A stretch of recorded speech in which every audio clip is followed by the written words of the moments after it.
अस्सलाम वालेकुम, कैसे हैं आप? उम्मीद आप अच्छे होंगे।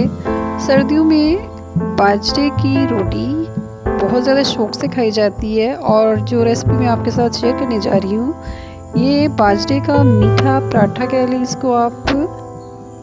बनाना बहुत ही आसान है, सादा है। मेरे बचपन के दिन मुझे याद आ गए हैं और मैं चाहती हूँ कि आप भी अपने बच्चों को ये रेसिपी बना के दें। ये बहुत हेल्दी है, सर्दियों के लिए बेहतरीन है। सादा सी रेसिपी है, सादा सा तरीका है इसका। इसके लिए हमें चाहिए 1 कप बाजरे का आटा और गंदम का आटा, यानी आम चक्की का जो आटा या घर वाला जो आटा है वो 5 टेबलस्पून। शुरू करते हैं। 1 कप बाजरे का आटा है, ये बहुत ज़्यादा बारीक पिसा हुआ नहीं है। इसको अगर आप हाथ से देखें तो ये आपको थोड़ा इसमें दाना सा महसूस होगा, लेकिन खाने में बहुत मज़े का बनेगा। 4 टेबलस्पून इसमें चीनी डाल लेते हैं। चीनी डालने के बाद हमें चाहिए 1 बड़ा साइज़ का अंडा तोड़ के इसके डाल लें। अब इसको मिक्स कर लेते हैं 1-2 बार, ताकि ये आटे में मिक्स हो जाए।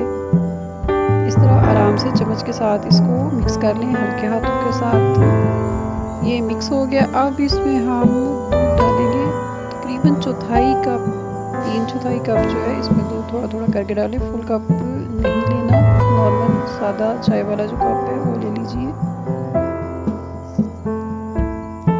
मिक्स करने के बाद इसमें 5 टेबलस्पून घर का आटा जो है वो इसमें शामिल कर लेंगे और इसके बाद इसको आराम से आहिस्ता आहिस्ता करके डालते जाएं और इसको मिक्स कर लें। थोड़ा थोड़ा करके आटा डालें और इसको मिक्स कर लें। ये मिक्स हो गया। इसको 5 से 7 मिनट के लिए या कम से कम 10 मिनट के लिए अगर आप छोड़ देंगे तो आपका जो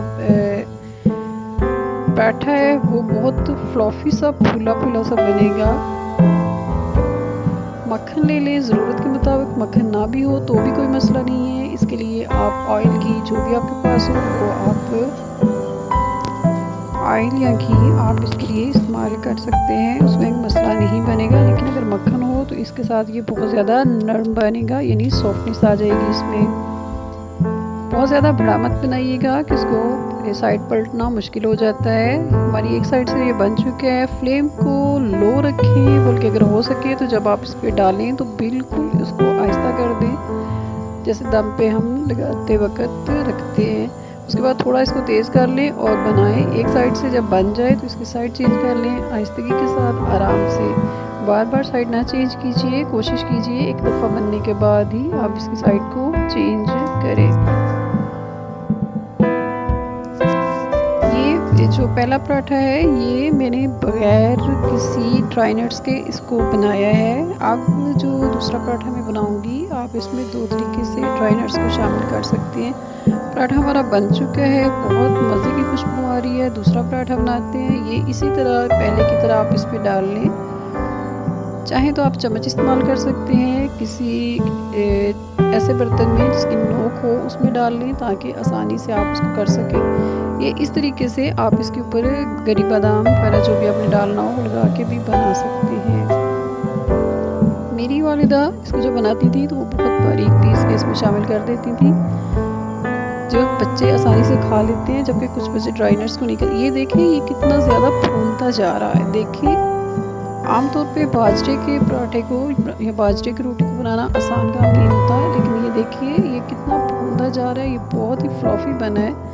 अब अगर आप चाहें तो आपके पास जो बादाम और पिस्ता वगैरह है वो आप इस आटे के अंदर भी शामिल कर सकते हैं। ये मैं आपको तीसरे तरीके से दिखा रही हूँ। ये जो पराठा बन रहा है इसके अंदर ये डाला हुआ है ड्राई नट्स को। सर्दियों में सुबह के नाश्ते में अभी आप बच्चों के लंच बॉक्स में बना के दे सकते हैं। इसके अलावा टी टाइम के लिए बेहतरीन है, बना के रख लें, आते जाते खाते रहें, मज़ा आएगा। एक मज़े और सेहत से भरपूर रेसिपी है जो मैंने आपके साथ शेयर की। उम्मीद है आपको मेरी ये रेसिपी बहुत पसंद आएगी। मेरे चैनल को सब्सक्राइब करें, लाइक करें, शेयर करें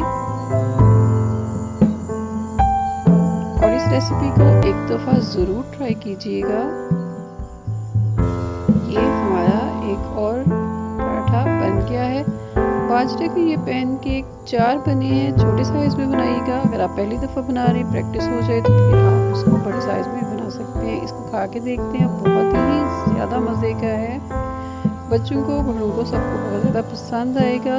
सर्दियों में इसका खाना सेहत के लिए बहुत ज़्यादा फ़ायदेमंद होता है और ये इससे सर्दी से नहीं लगती और भूख भी ज़्यादा देर नहीं लगती। इसके बाद कोशिश कीजिए कि आप कोई ऐसी चीज़ ना खाएं, मूली वगैरह का इस्तेमाल ना कीजिएगा। अपना ख्याल रखिएगा। फिर मिलेंगे एक नई और मज़े की रेसिपी के साथ। अल्लाह हाफिज़।